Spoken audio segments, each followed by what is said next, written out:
name one thing he didn't do so good coming into the season.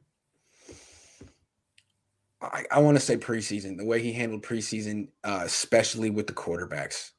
I mean, the way I look at what he did, tell me if you see it differently, is he didn't have a quarterback competition, but he did. He didn't want to call it a quarterback competition, but it was one. Like you said, Jimmy Garoppolo is the quarterback and nothing has changed and Trey Lance isn't ready. But Jimmy Garoppolo had to play in all those preseason games while a lot of starters didn't. And it seemed like he was competing for the job and had to prove something.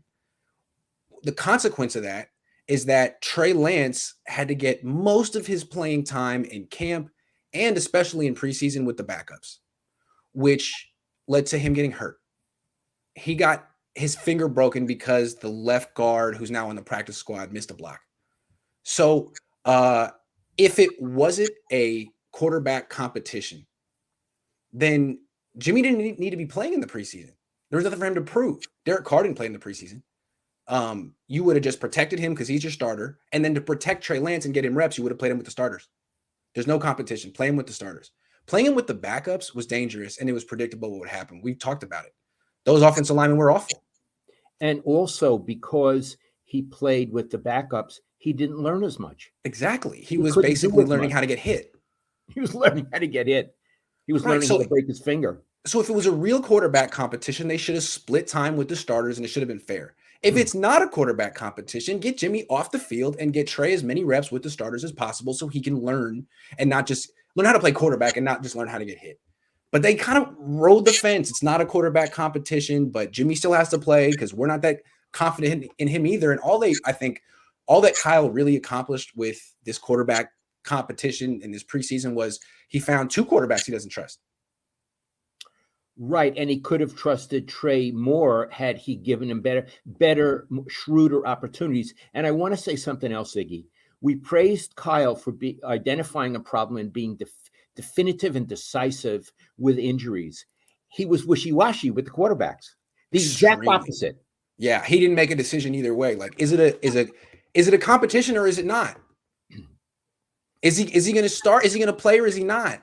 I don't know. Like, he wanted to keep this mystery going. Who are you trying to fool? The media? The Lions? I mean, the Lions are going to lose one way or another. You're going to beat the Lions as long as you run the ball 30 times. Fooling the media, what are we? We're just covering this. We're all profiting from your indecision because people are tuning in and want to know what's going to happen. So I don't understand what he accomplished by kind of, riding the fence here. I don't get it. If I had to answer this question, Iggy, first of all, I agree with everything you said. I would add one thing. Because he and his quarterback coach didn't teach Trey Lance the way they should have. They did not teach him how to throw softer balls. Yeah. That's very important. I think it's a fair thing to say his passes are hard to catch.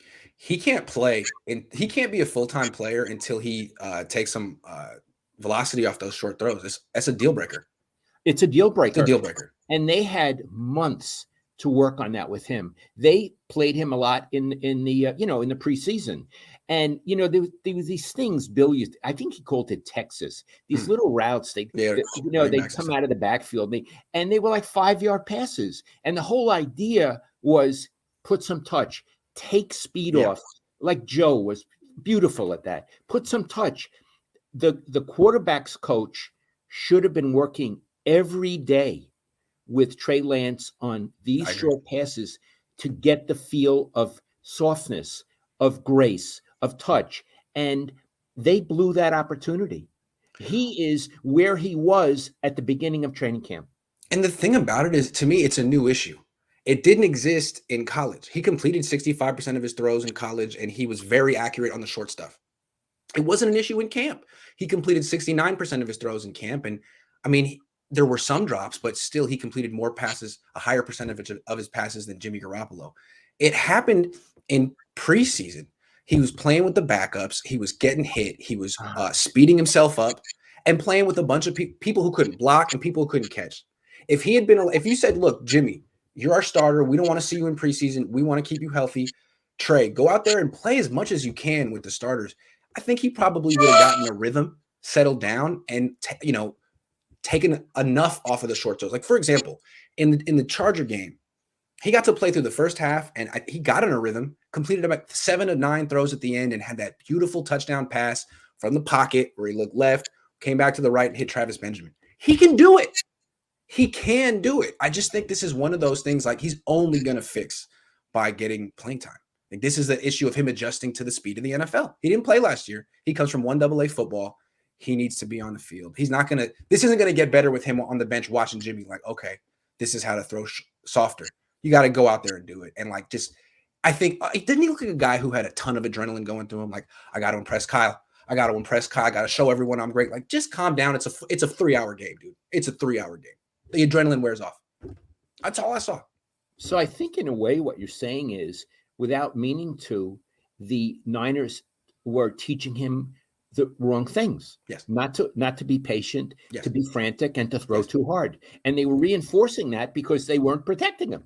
Yeah, again, this is not an issue that was there in camp or in college. This is new, and I think it's as you said, it's a symptom of the structure, the way they structured preseason for him.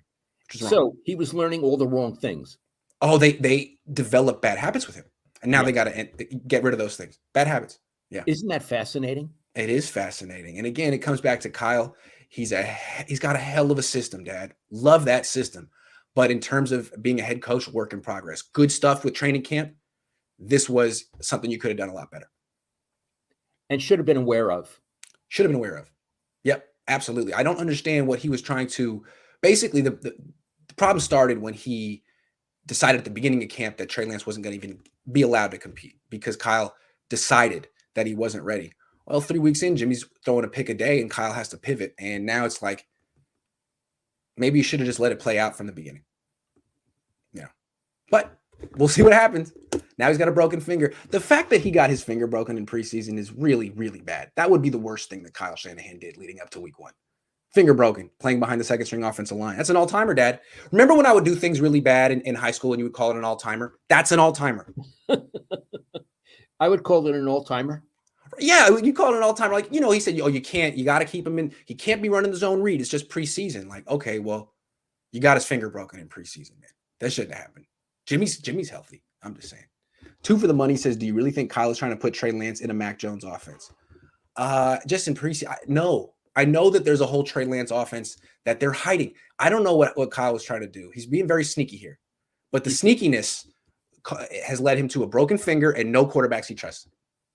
But he's sneaky. One thing that's very hard for Detroit and for every other team the Niners play, they have to have 2 different packages on defense. They have to have the Jimmy package and the Trey Lance package.